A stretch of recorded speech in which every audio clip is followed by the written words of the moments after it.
మనోడే ఎగురు ఎగురు.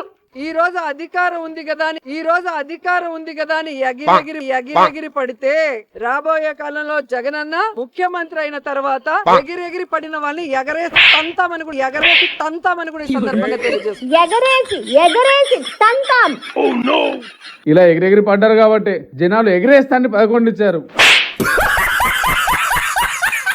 ఇలా ఎగిరిగిరి పడ్డారు కాబట్టే ప్రతిపక్షం కూడా లేకుండా ఎగిరిపోయారు. మీరు ఇలా ఎగిరెగిరి అవినీతి చేశారు కాబట్టి కూటమి ప్రభుత్వం మిమ్మల్ని ఎగిరేసి జైల్లోకి తన్నుతుంది.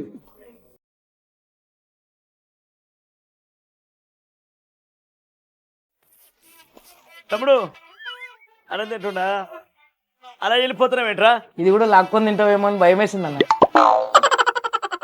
నేను తినే వాళ్ళ కనపడుతున్నానరా? 5 సంవత్సరాలు స్టేట్ లో ఉన్న కథనంతా తినేసావు కదా అన్న. ఇది కూడా ప్లేట్ లో ఉన్నది కూడా తినేస్తావేమో అని భయం వేసింది అన్న. అది కూడా కరెక్టేలే. ఏలే తమ్ముడు, ఈ కూటమి ప్రభుత్వం చెప్పింది ఒకటి చేసింది ఒకటి. మీరు క్యూఆర్ కోడ్ ని స్కాన్ చేస్తే మొత్తం బట్టబయలు అయిపోద్ది. చేయమ్మా. చెప్పిన దానికంటే గొప్పగా చేస్తుంది కదా అన్న. ఎక్కువ చేయటం ఏంట్రా? నీకేం తెలుసు చిన్నపిల్లడివి? ఏది ఒకటి చెప్పు అన్న. ఫ్రీ బస్ ఇచ్చింది, ఫ్రీ గ్యాస్ ఇచ్చింది, పెట్టుబడులు తీసుకొస్తుంది, అమరావతి డెవలప్ చేస్తుంది. రాబోయే రోజుల్లో చూడన్నా పోలవరం కూడా పూర్తి చేస్తుంది. అన్న నువ్వు ఎలా వచ్చావన్నా ఇక్కడికి? మీకోసం నడుచుకుంటూ వచ్చానురా. మరి రోడ్లు బాగున్నాయి చూసావా అన్న? చేయి కడుక్కొని వస్తాను. నువ్వు కడుక్కోవడమేమో కానీ మాటలతో నన్ను కడిగేసావురా. ఉంటా అన్నా. అరే తమ్ముడు, కరెక్ట్ టైంకి వచ్చావురా. అన్న తల్లి వదనం రావట్లేదని పేటిఎం బ్యాచ్ మొత్తం ఫుల్ కామెంట్లు పెడుతున్నాం అన్న. నేను చూస్తా ఉంటే అబ్బాయిలో ఉన్న ఆంటీ గుర్తొస్తా ఉందిరా. నువ్వు అర్జెంట్ గా ఆంటీ క్యారెక్టర్ వేసి. తప్పదా? పేమెంట్ వద్దా? కావాలన్నా. నాకు అది కావాలి. పక్షి టీవీ స్టార్ట్. టేక్ ప్రచారం షురు.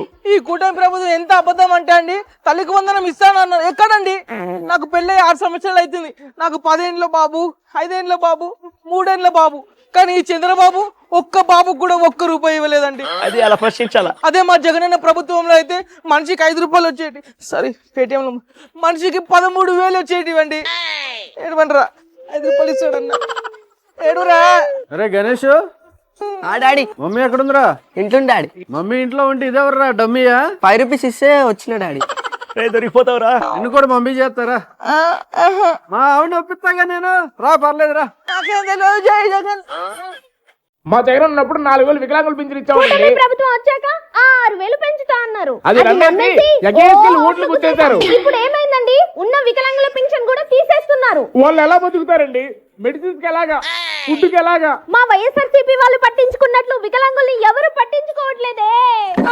ఇది అన్యాయం. రాష్ట్రం మొత్తం వికలాంగులు పింఛన్ తీసేస్తున్నారా?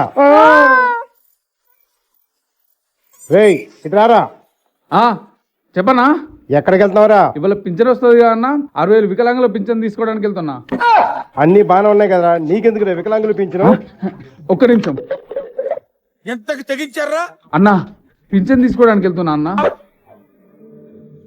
జగన్ ఉన్నప్పుడు ఫేక్ సర్టిఫికేట్లు పెట్టి వికలాంగులు పింఛన్ రైజ్ చేసుకున్నాడు అన్న. అందుకే పింఛన్ తీసుకోవడానికి వెళ్తున్నా. ఇలాంటి ఐడియా మనకెందుకు రాలేదురా?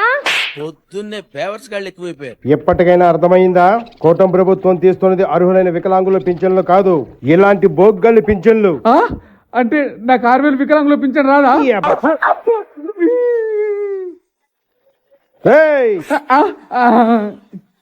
కూటమి ప్రభుత్వం వికలాంగులకు అన్యాయం చేసిందంటారా? మనల్ని వెళ్ళమని వాడతాడేంటి? అయినా మనకి తెలీదా ఏంటి? ఆ అనర్హుల పింఛన్లు కూటమి ప్రభుత్వం తీసేస్తుందని మనమేదో బ్యాడ్ ప్రచారం చేసుకుంటుంటే వీడెక్కడ దొరికాడ్రా మనకి? మండుతున్నట్టుంది. అమ్మ ఒడిచ్చి ప్రతి తల్లికి న్యాయం చేశాం, కానీ సొంత తల్లికి అన్యాయం చేశాడు. తల్లికి వందనం డబ్బులు వచ్చాయన్న ఆనందంతో ప్రతి ఒక్క తల్లి ఈ కూటమి ప్రభుత్వంకి మనస్ఫూర్తిగా వందనం చేస్తుంది. అమ్మ ఒడి పేరు మార్చే తల్లికి వందనం పెట్టారు. అందులో గొప్ప ఉంది. పేరు మార్చడం మాత్రమే నీకు తెలుసు, కానీ ఇచ్చిన మాట మార్చలేదు. ఇది మాటలు చెప్పే ప్రభుత్వం కాదు, మనం నలుగురితో చెప్పుకునేలా మంచి చేసే ప్రభుత్వం.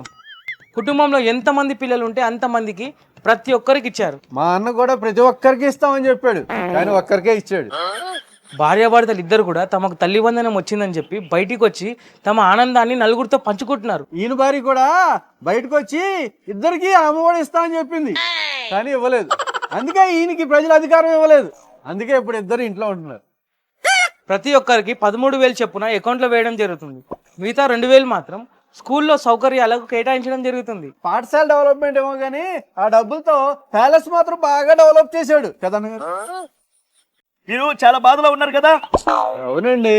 చూడండి ఈ కూటమి ప్రభుత్వంలో ప్రజలు ఎంత బాధతో ఉన్నారో సరిగా లైవ్ పెట్టవా క్లోజ్ అయ్యి. మీ ఇంట్లో తల్లికి వందనం రాలేదు కదా. రాదండి అని ఈ ప్రభుత్వంలో ఒక్క సంక్షేమ పథకం కూడా రాదని డైరెక్ట్ గా ప్రజలే చెప్తా ఉన్నారు. ఇప్పుడు నేను డైరెక్ట్ గా చూపించేస్తా ఉంటా. చెప్పండి, మీ ఇంట్లో తల్లికి వందనం ఒక పిల్లడికి వచ్చిందా? అది కాదండి. రాలే. ఎందుకని భయపడతారు? మీరు ప్రశ్నించండి. అది కాదండి.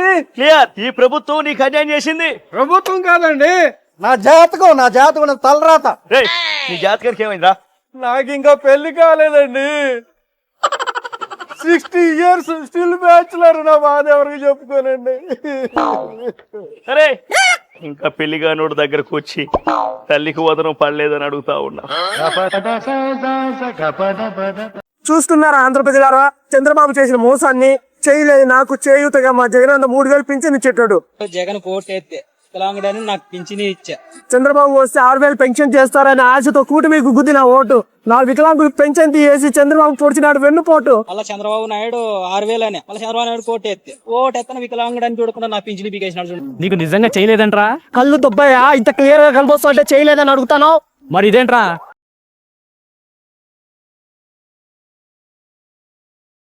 మీ అధినాయకులు ఫేకు, మీ నాయకులు ఫేకు, ఆఖరికి మీ కార్యకర్తలు కూడా ఫేకేనంట్రా. మరేం చేయమంటారు? బాబు గారు రాగానే ఉచిత ఇసుక ఇచ్చా, వికలాంగుల పెన్షన్ 6,000 పెంచా, ఉచిత సిలిండర్ ఇచ్చా, డిఎస్సి నోటిఫికేషన్ ఇచ్చా, తల్లికి వందనం ఇచ్చా, అన్నదాత సుట్లు బాబా ఇచ్చా, ఆఖరికి మహిళలకు ఉచిత బస్సు కూడా ఇచ్చా. పథకాలన్నీ ఇస్తే నీకు వచ్చిన నొప్పేందిరా? పథకాలు ఇచ్చి గమ్ముగుండకుండా పక్కన రోడ్లు తెస్తున్నారు, పెట్టుబడులు తెస్తున్నారు, అభివృద్ధి చేస్తున్నారు, అమరావతి కూడా కడుతున్నారు. అంతా మంచి చేస్తుంటే మొగుడు సచిన ముండలా ఏడుపోయిందిరా. పాలన ఇంత బాగుంటే పథకాలన్నీ ఇస్తుంటే ఈ తూరి మా పార్టీకి 11 కూడా రావేమో అని ఇట్లా ట్వీట్ చేయక తప్పట్లేదు. వీళ్ళంతా మారరా? అమ్మా తల్లి, ఏడికెళ్ళి వస్తున్నావమ్మా? బ్యాంక్ వెళ్ళి వస్తున్నానన్నా, తల్లికి వందనం డబ్బుల గురించి. అవన్నీ పనుండవు. పన్నీ అన్నా, ఇదిగో అన్నా. తండ్రి లేని బిడ్డ తల తిరిగి కింద పడిపోయాడు.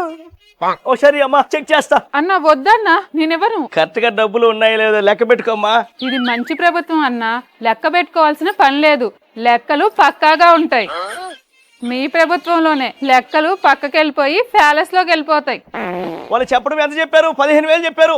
నీ చేతికి ఎంతకు వచ్చింది? 13,000 వచ్చింది. మిగతా 2,000 రూపాయలు ఎక్కడికి పోయినాయి? పిల్లల్ని బడికి పంపించాల్సిన బాధ్యత మాది, బడి బాగోగులు చూసుకోవాల్సిన బాధ్యత ప్రభుత్వాన్ని.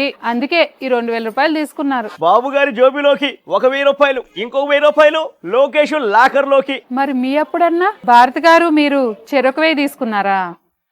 అప్పుడు మీరు చేసిందేమో మీ భాషలో చెప్పాలంటే సంక్షేమం. ఇప్పుడు కూటమి ప్రభుత్వం చేసేదేమో నిజమైన సంక్షేమం.